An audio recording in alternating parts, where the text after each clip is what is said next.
Hey, come on in. Welcome. Glad to have you. So Nick, what got you into YouTube? What made you want to start doing 1 month challenges? I think I took a look at my life and like where I was, and I realized like there were things that I want to do, and there were like kind of changes that I had to make in my life, and I was thinking, well, it started at the new year, and I realized like people make these crazy resolutions and all this stuff being like, yeah, I'm gonna, run a marathon and do this and do that.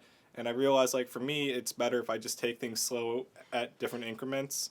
And yeah, and so I decided doing things for 1 month, like just focusing on one day at a time, 1 month at a time is a lot easier way to make a change.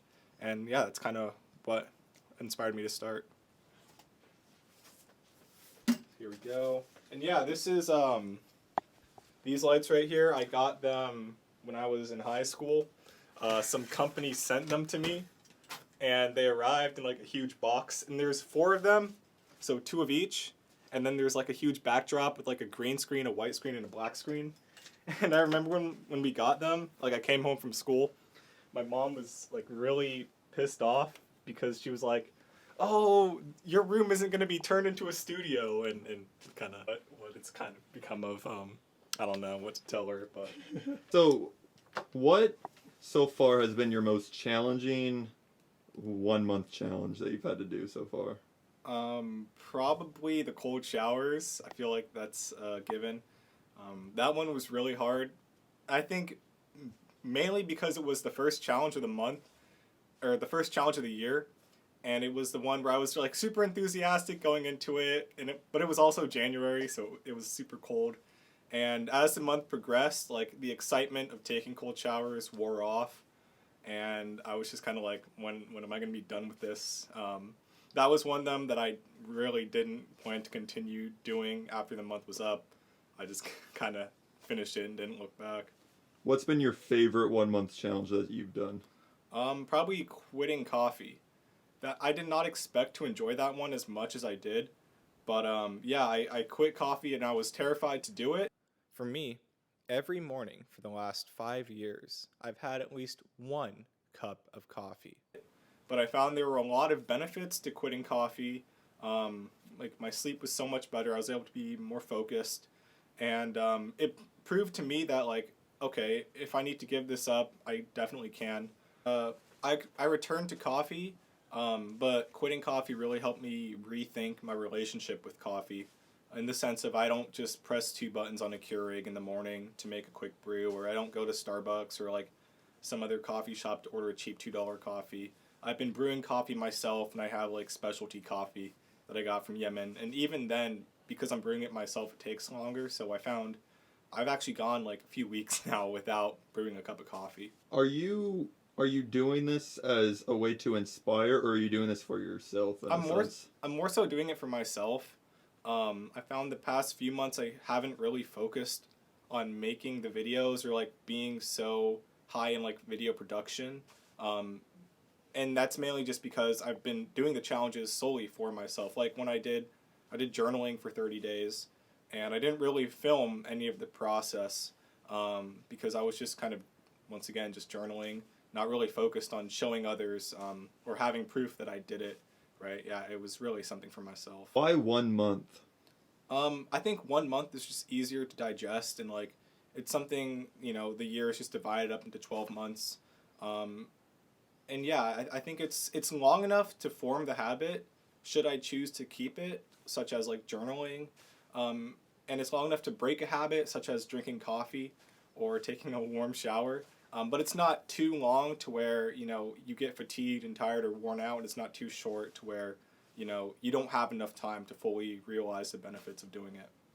What do you plan to do after the 1 month challenges are up? Do you plan to take YouTube in a different direction? Possibly. I'm not sure what I'll do with my YouTube channel. Right now, it's kind of like just a creative space for me to make things whenever I feel inspired. So that's probably where I'll end up taking the channel. Just whatever I feel like creating in the future. Do you have any personal stories about your journalism that you'd like to share with the world on YouTube? Um, I started a little like mini series that I'm posting to my YouTube. where we climb buildings and do things like that.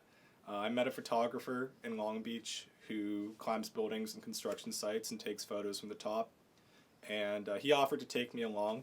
And so that's something that's in the works. And I've, so far, those videos of like the urban free climbs are just myself doing it. But we have a pretty exciting climb planned, and I'm looking forward to talking more about it when I can and when it happens.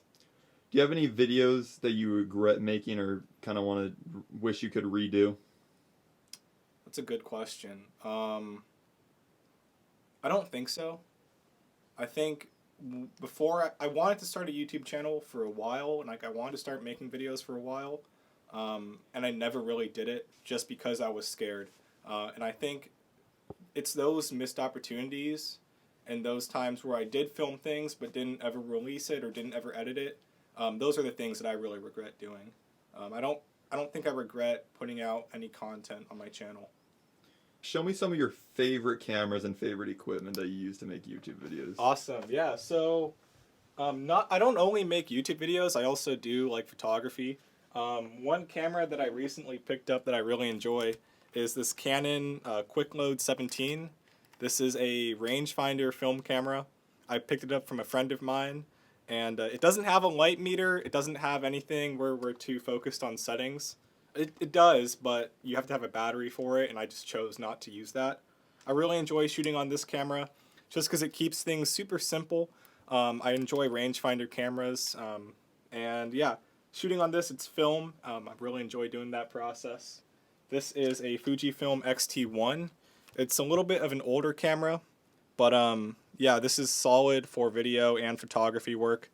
I have a 35 to 105 Canon FD lens, which is manual focus, which is solid for a wide range of different subjects. You could do really great portrait work on this, really great documentary work, film work, and yeah. So those two probably right now. What's your favorite photo that you've ever taken? Oh, dude. I know it's a hard one. Yeah. Let me see. Probably the favorite photo that I've ever taken.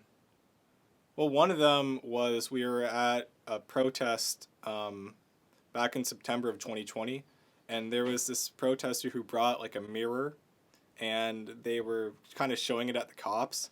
And we were able to get some really interesting reflections off that mirror. And one of them that I got was an Associated Press journalist was kind of sitting down on a bus stop bench.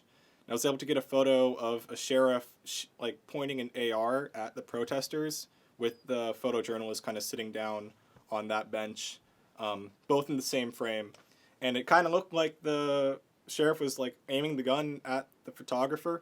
I just really enjoyed that frame because it was something different, something dynamic. And yeah, it's a photo that I go back to really enjoy. What are you hoping for? I'm hoping to invest a lot into the community of Long Beach and kind of give back to local photographers and things like that. I hope to continue my work in documenting the city, documenting current events that are going on, and yeah, I hope to stay alive, you know. All right. Thank you for talking to us, Nick Eismann. Yeah, thank you.